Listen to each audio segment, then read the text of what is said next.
Bien, bueno, es importante, es importante poder entender eh, que la variabilidad, esta variabilidad de la que se habla tanto en un análisis de componentes principales, llega a través de la variabilidad expresada a lo largo de la recta que forma cada componente. ¿Mm? Y no de las variabilidades de las variables medidas. Y este es el corazón, digamos, conceptual de la componente principal, del análisis de componentes principales. Crea un nuevo eje, en este caso la componente 1, que se compone con pequeñas o con fracciones, algunas más pequeñas y otras mayores, de la información de cada variable medida. Entonces, la componente 1 no es solo la variable 1 o solo la variable 2. Por eso, la variabilidad que explica la componente 1 es función del aporte de todas las variables. ¿Y en qué se diferencia de la componente 2? El grado de aporte de cada variable a la componente 2. ¿Y quién marca ese grado de aporte a cada componente? Bueno, eso está descrito por quiénes, por los autovectores. Estos, ¿no? Estos números. El autovector de la componente 1 es 0,64, 0,33, un valor muy cercano a 0 para la profundidad, y menos 0,69.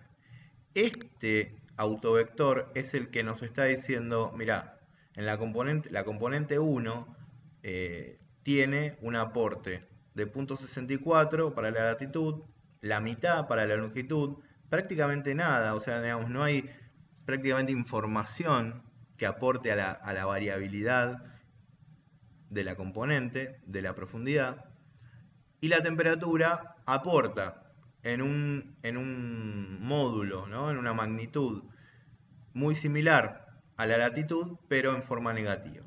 Ya vamos a ver qué quiere decir esto. Después, cuando vemos los aportes que se dan en la componente 2, ya la latitud que en la componente 1, que en la componente 1 era de 0,64, en este caso es de 0,27. Entonces, de esa manera nosotros podemos entender cómo esa variabilidad, cómo esa variabilidad se crea, ¿no? Se compone del aporte mayor o menor de cada variable. En este caso, los signos no los vamos a utilizar como los utilizábamos en el análisis del GLM, porque primero que no estamos haciendo un análisis inferencial, y segundo, no estamos evaluando los efectos. Lo que estamos haciendo es evaluar la proporción de aporte de información de cada variable a la componente. Bien, entonces, en este caso, la componente 1, que es la que mayor variabilidad está explicando, que tiene la mayor varianza asociada, esa varianza asociada se compone en su mayor medida por la temperatura y la latitud como principales aportantes a esa variabilidad y seguido por la longitud. Ahora vamos a ver cómo, digamos, lo vemos en forma gráfica, pero es importante que primero lo veamos en forma numérica.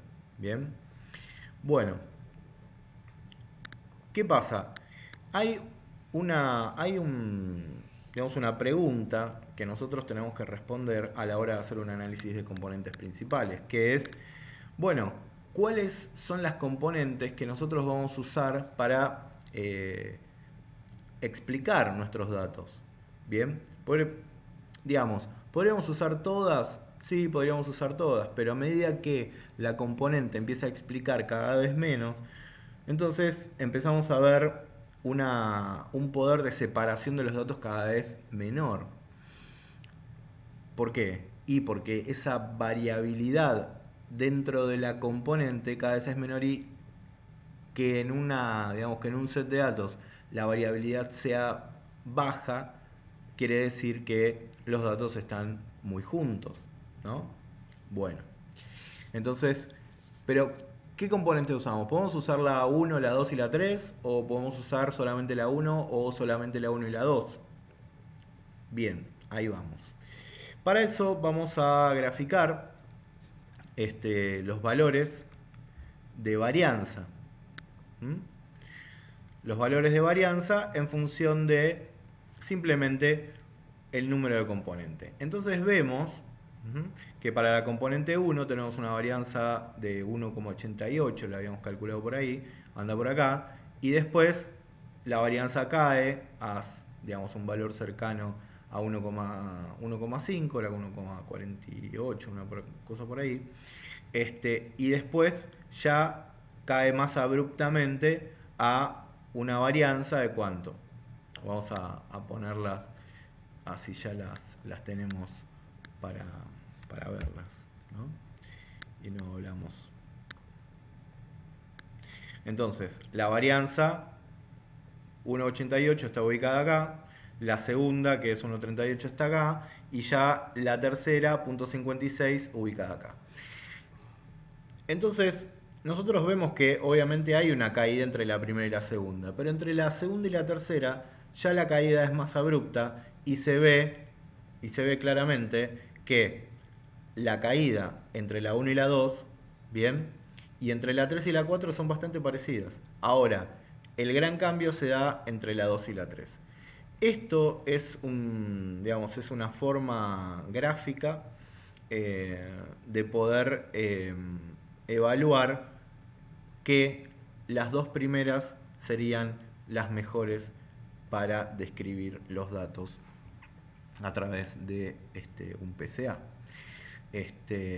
Si nosotros tuviésemos entre la 1, la 2 y la 3 variabilidades parecidas, entonces lo que estaríamos pensando es que estas tres componentes bueno, están explicando digamos, iguales variabilidades, pero de distinta manera. ¿Mm? Entonces, lo que deberíamos hacer es ya en el análisis gráfico final probar sus combinaciones. Bueno, ahora vamos a ver a qué se refiere con sus combinaciones. Esas combinaciones, se dan en un gráfico que se llama biplot, ¿no? Es un gráfico que incluye las dos componentes. Este biplot muestra lo que nosotros fuimos construyendo en la teoría, ¿no? Finalmente, cuando encontramos las dos componentes y las pusimos como los ejes principales, apareció un nuevo arreglo de digamos, una nueva orientación en el plano de los puntos que nosotros habíamos graficado originalmente con las variables. Esto con dos variables. Cuando las variables son n, nosotros vamos a ver la conformación de puntos, el ordenamiento de puntos, mirando desde, vamos a decir, desde arriba, ¿está bien? El plano que forma la componente 1 con la componente 2. Bien, ¿y esto qué es? Bueno, el R siempre corrige. Este es el biplot que se genera o que generamos del análisis de PCA para los datos de latitud, longitud, profundidad y temperatura acá que se ve, se lee. Pero, digamos, ¿Las componentes cuáles son? Bueno, las componentes son la recta que va desde este 0 a este 0. Ahora no vamos a hablar de esta escala. ¿Sí? Entonces sería la recta que pasa por acá y la recta que pasa por acá. Vamos a hablar primero de qué significan estas, eh, estos vectores, ¿no? Estas flechas que en realidad son vectores que surgen desde el centro, desde la intersección 0, 0 de las dos componentes. Bueno, esos vectores están marcando justamente cuánto de cada variable está puesta en cada componente. ¿Y cómo lo vemos? Bueno, lo vemos porque lo que forma este vector latitud es justamente lo que, digamos, ahora vamos a hablar de componentes de vectores, no de componentes principales. Este vector latitud está formado por una componente sobre el eje X, ¿está bien? Que sería esta, todo este largo, y una componente sobre el eje Y, ¿no? Es la típica, digamos, eh, descomposición de un vector. Yo tengo el vector acá y bajando hacia el X tengo su componente en el eje X justamente, y yendo hacia el eje Y tengo la componente en el eje Y. ¿Qué son estas componentes para este vector? Bueno, están representando los valores de los autovectores. ¿Bien? Entonces, ¿qué quiere decir? Quiere decir que la latitud tiene una componente desde este punto hasta este punto que está representada por ¿qué?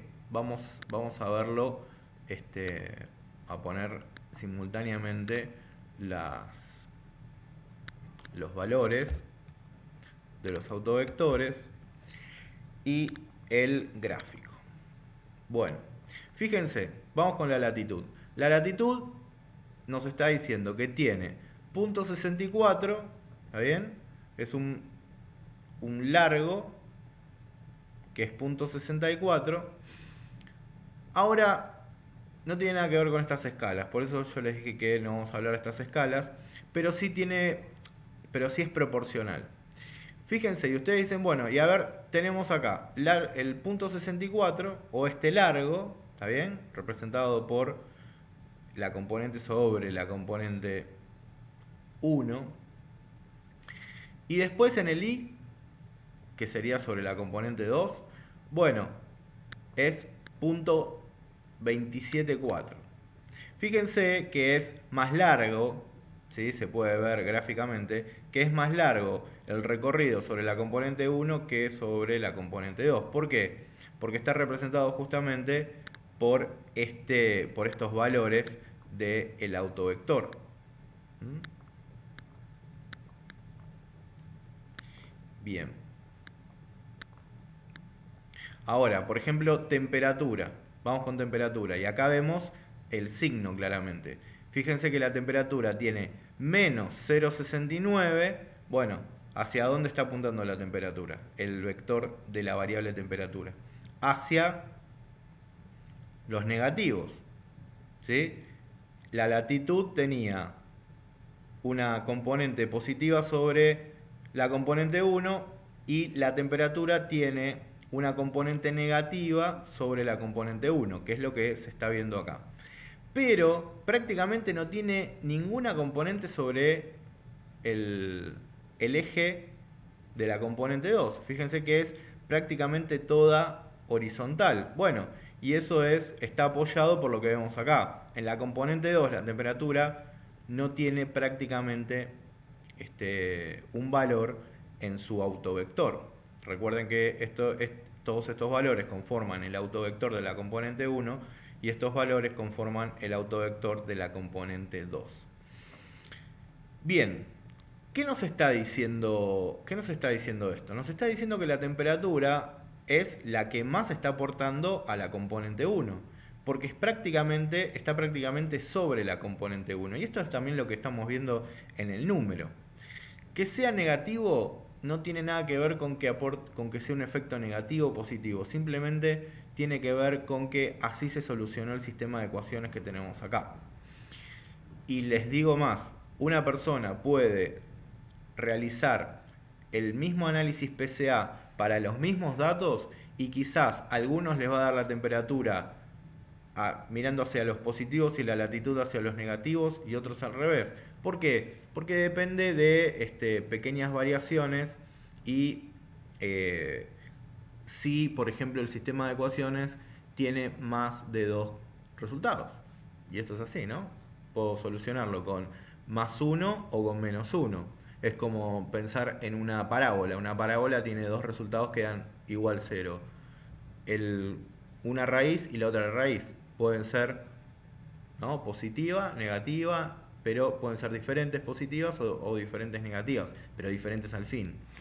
Esto es lo mismo. De hecho la solución o el análisis,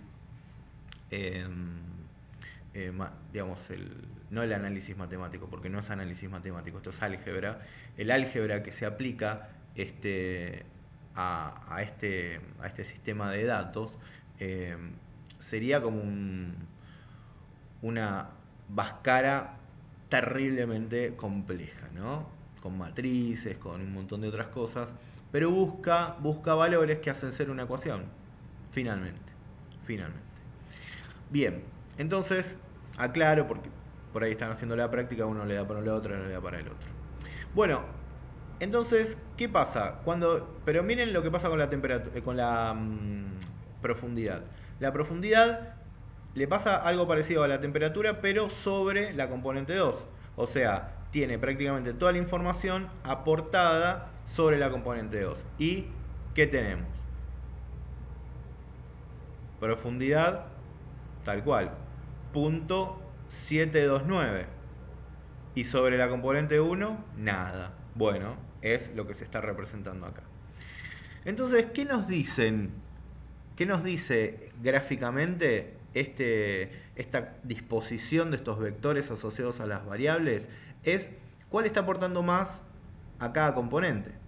Ojo, podemos tener una variable que pueda estar aportando, por ejemplo, bueno, la longitud no tanto, pero porque acá aporta .33 para la 1 y menos 62 para la 2.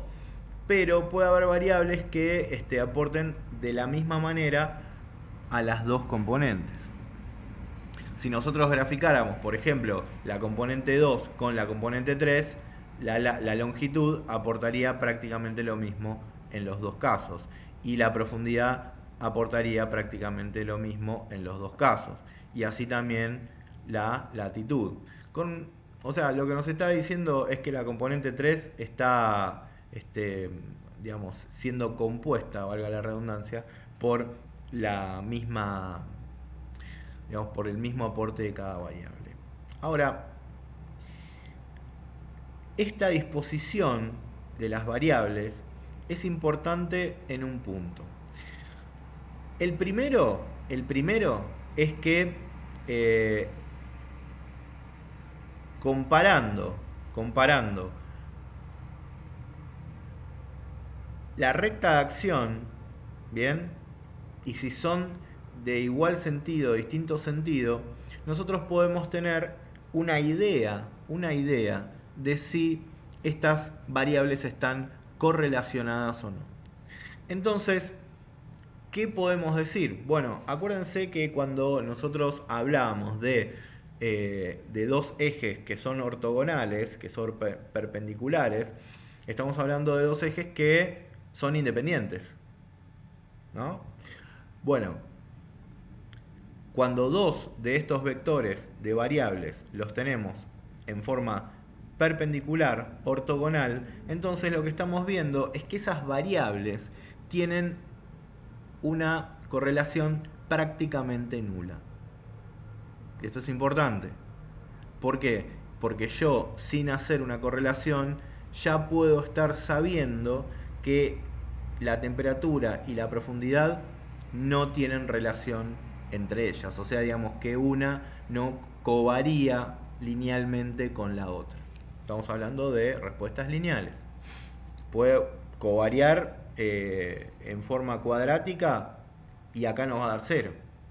O sea, puede covariar perfectamente en forma cuadrática y esto nos va a seguir dando 0 porque solamente mide la variación lineal. Bueno, pero por ejemplo la latitud y la temperatura, ¿ven?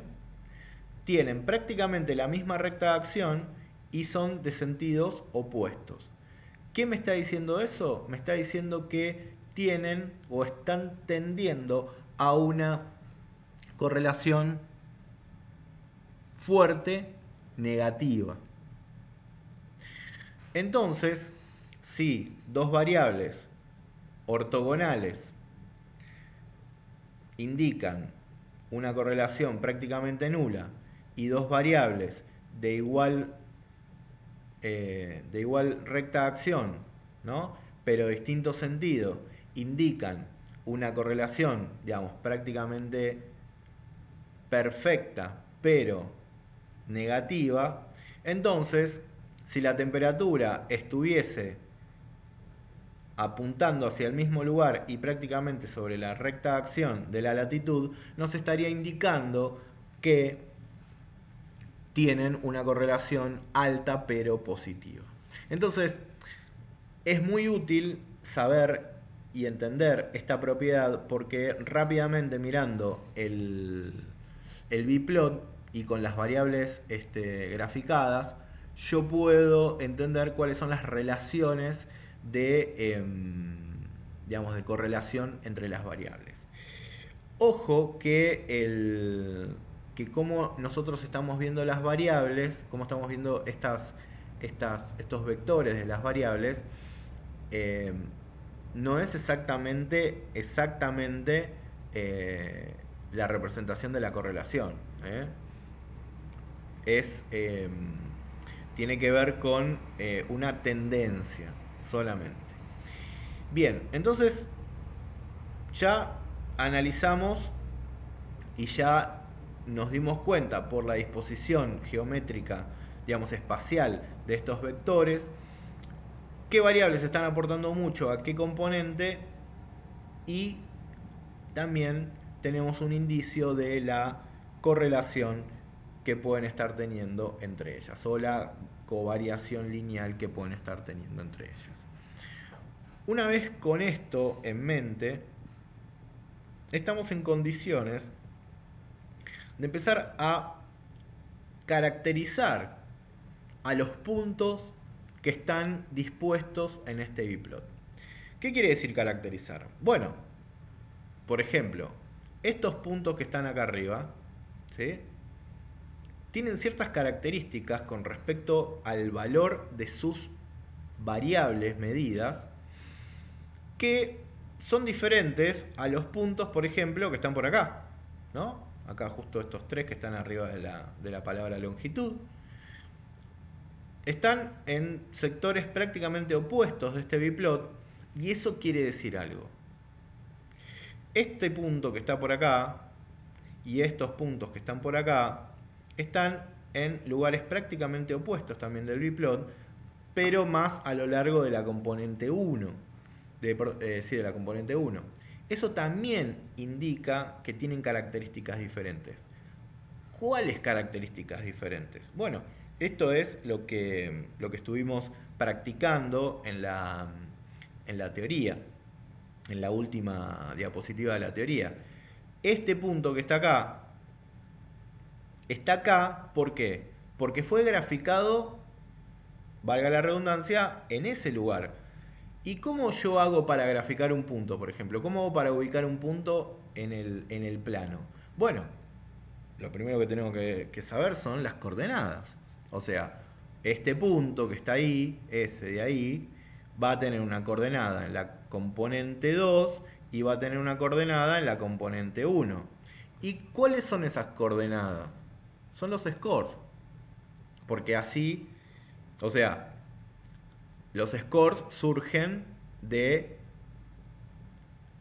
utilizar la fórmula de la componente, bien, usando todas las variables observadas de la unidad experimental. Entonces, este punto que tenemos ahí tiene un score que lo ubica en este lugar de la componente 1, de la componente 2, perdón, y un score que lo ubica en un lugar sobre la componente 1. Esos lugares donde están ubicados los scores me van a dar a mí la idea clara de cuáles son las variables que llevaron, o el valor de las variables que llevaron a ubicar a este punto en este lugar de la componente 2 y a este punto en este lugar de la componente 1. Bien. Y para eso vamos a usar también, tenemos que usar la disposición de las variables representadas por estos vectores.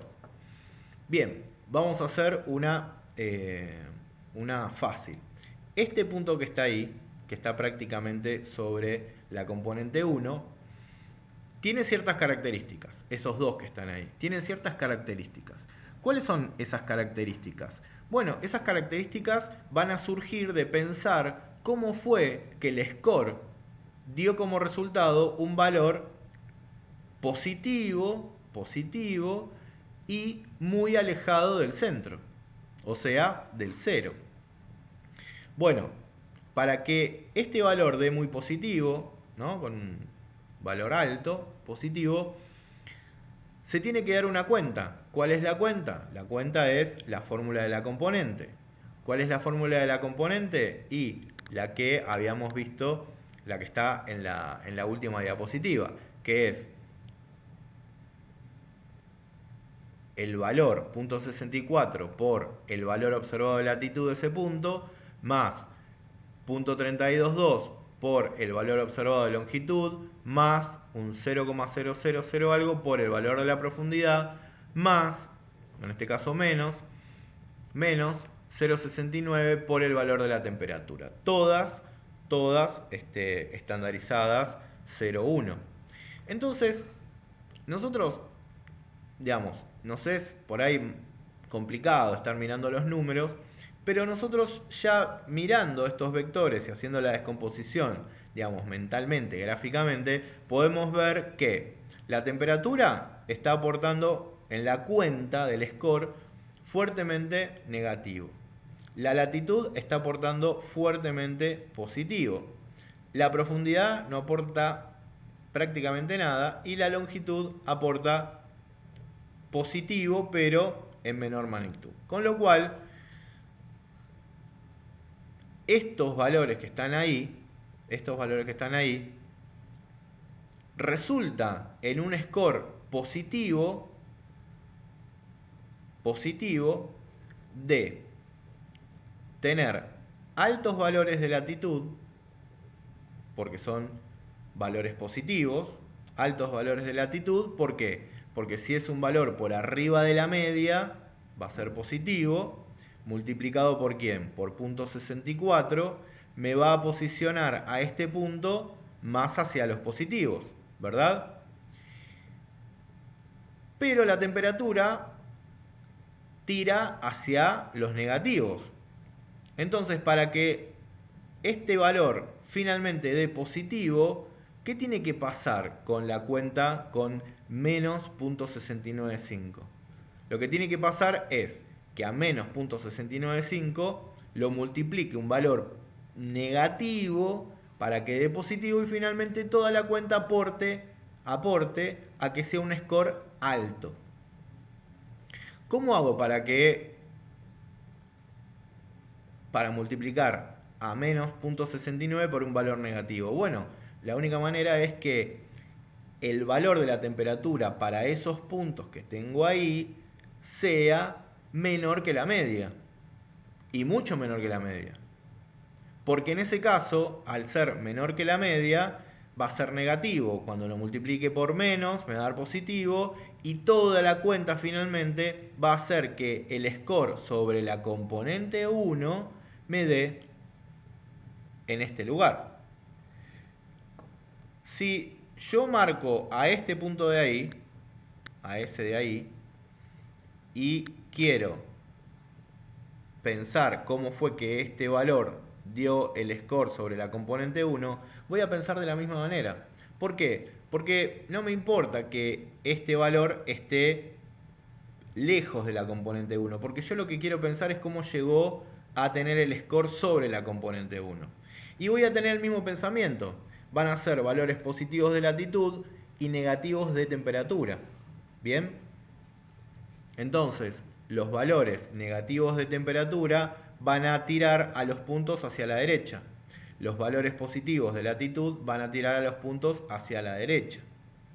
¿La profundidad va a importar? No. ¿Por qué? Porque no tiene peso sobre la componente 1. O sea, los valores que se ubican hacia la derecha o hacia la izquierda de la componente 1 van a depender de sus valores de latitud, de sus valores de temperatura y en menor medida de sus valores de longitud, pero en muy poca medida de sus valores de profundidad. Así empezamos a pensar que los valores que se ubican del 0 hacia la derecha son valores que tienden a tener valores mayores de latitud y menores de temperatura. O sea que los valores que están de este lado, por oposición, los valores que están de este lado van a ser valores que tengan altas temperaturas dentro del rango medido, altas temperaturas y bajas latitudes. ¿Por qué? Porque el score de este punto que tengo ahí me tiene que dar en ese lugar de la componente. O sea, en un lugar negativo y muy negativo. Para que sea muy negativo, ¿qué tiene que pasar? A latitud que aporta positivamente, lo tengo que multiplicar por un valor negativo. O sea, por un valor que está muy por abajo de la media. Y a temperatura que está aportando negativamente, lo tengo que multiplicar por un valor positivo, o sea, que esté por arriba de la media.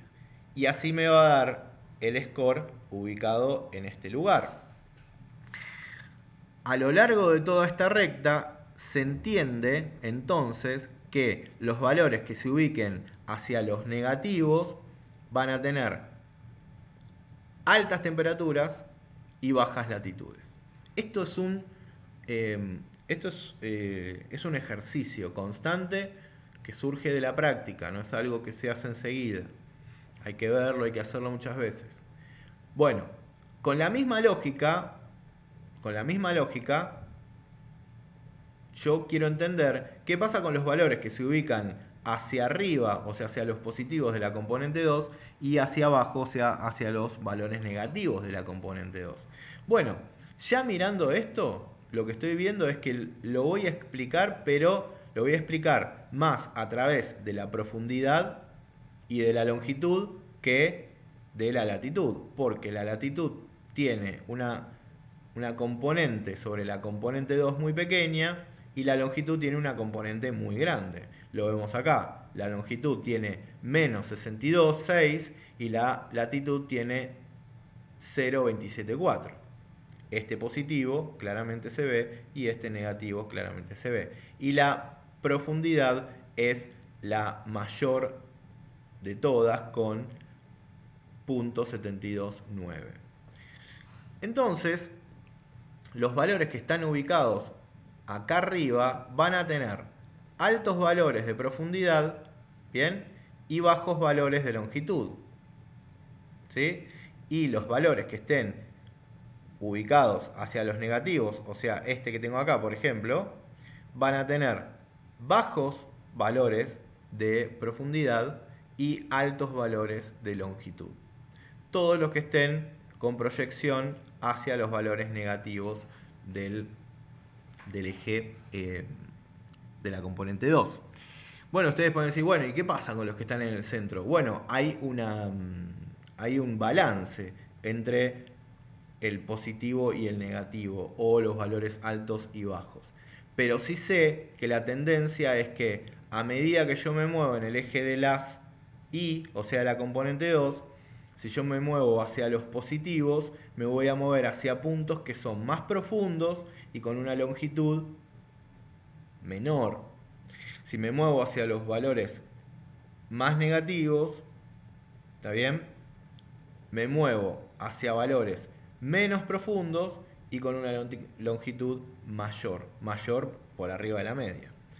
Entonces, y cuando veo a la componente 1, cuando voy hacia la derecha, o sea, hacia los positivos, puedo ver o estoy pensando que esos puntos tienden a tener valores bajos de temperatura y altos de latitud. Y los que van hacia los negativos sobre la componente 1 tienen altos valores de temperatura, ¿está bien? Y bajos valores de latitud. Esto es práctica. Bueno, pero ¿qué pasa? El biplot, ¿cómo se construye? El biplot se construye simplemente graficando los valores de los scores. O sea que yo con la función plot, la básica, ninguna cosa del otro mundo, podría hacer el mismo gráfico que hice acá, o sea, por lo menos en los puntos, ¿verdad? Bueno, entonces yo puedo decir scores en la X, score en la Y, y a la X le doy los scores de la componente 1, ¿bien? Porque es la primera columna, vamos a ponerlo para que se vea, ¿no? La primera columna es la componente 1 y la segunda columna es la componente 2. Y entonces tenemos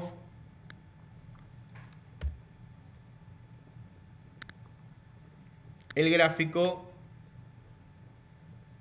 que estábamos viendo recién, pero usando el plot.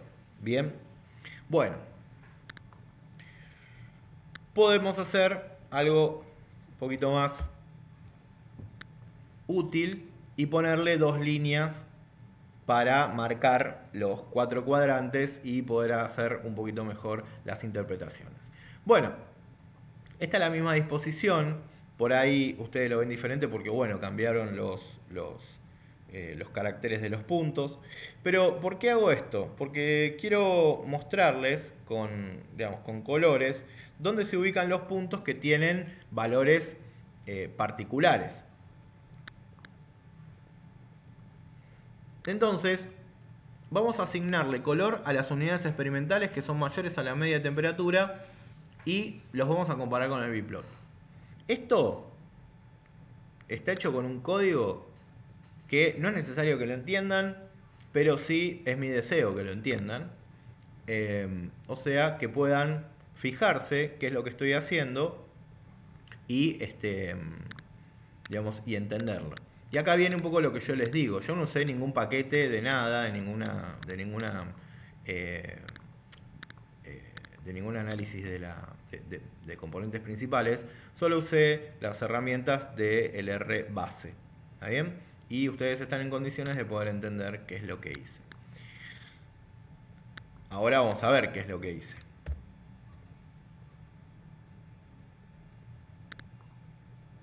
Bueno, grafiqué en rojo los valores, las unidades experimentales que tienen valores mayores a la media de la temperatura. Acá puse el biplot para que podamos ver las variables representadas por los vectores. Fíjense que es la misma disposición. Por ejemplo, ven estos dos puntos que están acá, estos tres puntos, ¿sí?, que están ahí, estos dos puntos ahí arriba, ¿no? Bueno, fíjense que los valores en rojo son los que tienen valores mayores a la media. En su mayoría, excepto por este que está acá, están desde el 0 hacia la izquierda. Y esto está dado porque, claro, los valores que tienen las unidades experimentales, que tienen un valor mayor a la media de la temperatura, van a tender a ubicarse a valores negativos. Bueno, ¿por qué? Y porque la temperatura tiene una influencia muy grande sobre la componente 1.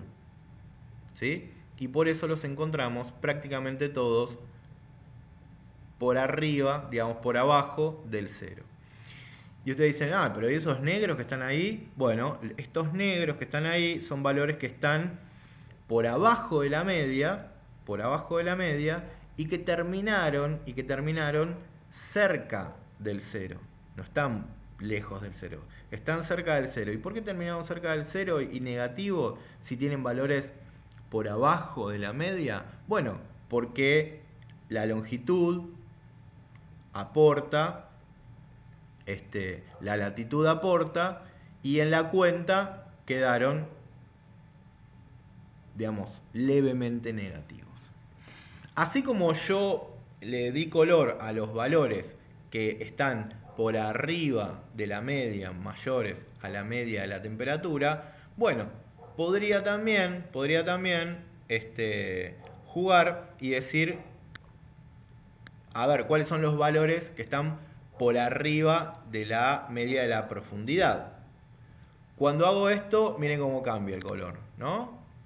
Ahora, los valores que están por arriba de la profundidad, por arriba de la media de la profundidad, se encuentran de la componente para arriba. ¿Por qué? Porque se ve claramente que la variable profundidad es la que está, digamos, gobernando o aportando en su mayoría a la componente 2. Entonces, estos valores se ubicaron, los valores que tienen un valor mayor a la media de la... Ahí, perdón, dice temperatura, debería ser profundidad, yo ahora lo voy a arreglar.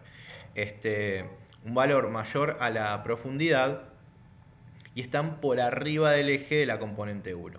Otra vez nos pasa que tenemos algunos valores que están por abajo. ¿Por qué? Bueno, porque no es solamente profundidad. Está aportando, por ejemplo, también latitud, ¿no?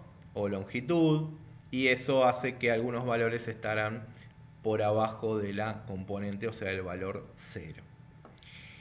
Bueno, entonces con esto lo que quiero demostrar o que quiero que se vea es que claramente cuando nosotros vemos este vector de esta variable que está apuntando hacia valores positivos, entonces también está indicando que los valores que tengan que las unidades experimentales que tengan ciertos valores en particular por arriba de la medida de esa variable van a ubicarse cada vez más arriba, o sea, en valores más positivos sobre la componente 2. Bueno, y así podría hacerlo con todas las variables. En este caso, lo que yo planteé acá es comparar la que hicimos, bueno, acá está bien puesto, profundidad. Y bueno, decir, bueno, ¿ven? Este es el primer gráfico, este es el segundo gráfico. Estos valores que están en este lugar, ¿no? Son los valores que tienen, son las unidades experimentales que tienen valores mayores a la media de temperatura. Y los que tenemos acá abajo son las unidades experimentales que tienen valores mayores a la media de profundidad. Entonces, uno podría pensar, fíjense cómo tengo la temperatura digamos, marcando hacia la izquierda, la profundidad marcando hacia arriba, hacia los positivos. Entonces yo podría pensar que, claro, todo este conjunto de valores que está en el segundo cuadrante son valores que son unidades experimentales que tienen altos valores de temperatura y altos valores de profundidad. Porque cumplen con las dos. ¿Sí? Los que se ubican hacia acá, ¿ven? Hacia ahí. ¿Sí? Esto es, si ustedes ya empiezan a tener como una presión cerebral, es el pensamiento multivariado. Cuando uno trata de pensar multivariadamente, las cosas se hacen más difíciles. Y el análisis multivariado hace un poco más fácil ese pensamiento porque nos permite visualizar de una manera rápida la tendencia de los datos en sí. Todo a través de poder leer cuánto aporta cada una de las variables en cada componente. Bueno, una última cosa que tiene que ver con, muchas veces nosotros estamos trabajando, acá trabajamos con 4 variables, y bueno, calculamos la matriz de correlación y teníamos una matriz de correlación de 4×4. Pero ¿qué pasa si trabajamos con todos los datos de abundancia de peces, ¿no? Y le pedimos la matriz de correlación? Todos los datos de abundancia de peces es esta... A ver. Sería esta matriz, ¿no? Todo esto. O sea, son muchas variables, ¿no? Es más, si quieren, les puedo decir cuántas son.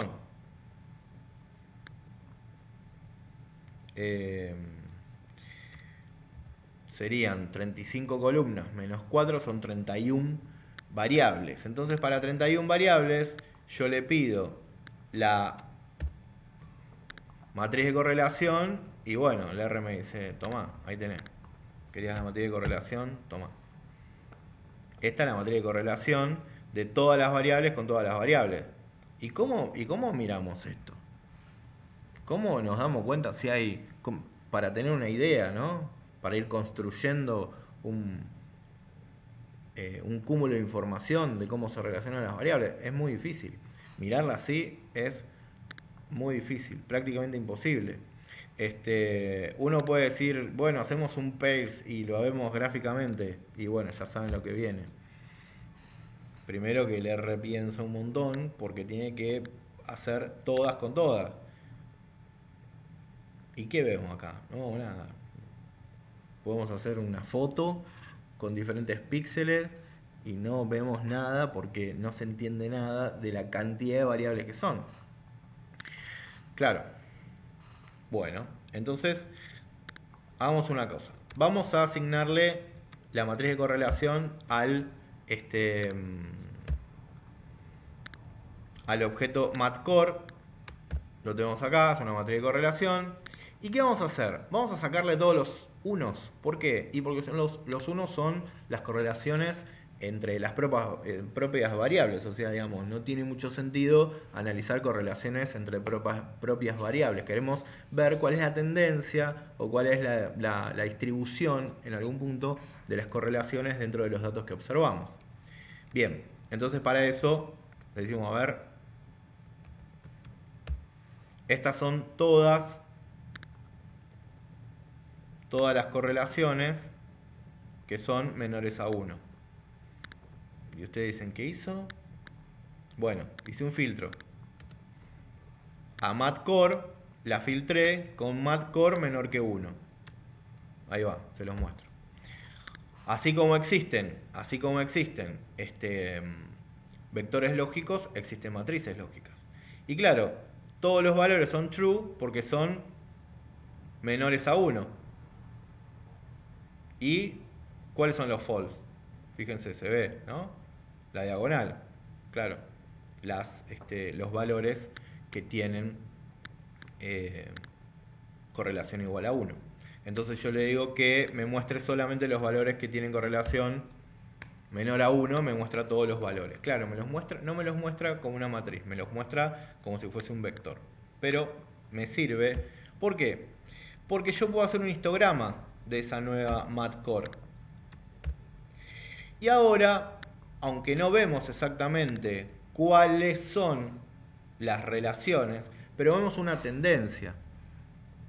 Vemos una tendencia, la tendencia que tiene el conjunto de correlaciones calculadas para todos los posibles pares.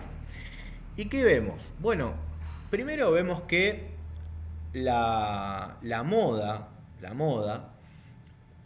son correlaciones que van entre menos 0,1 y 0.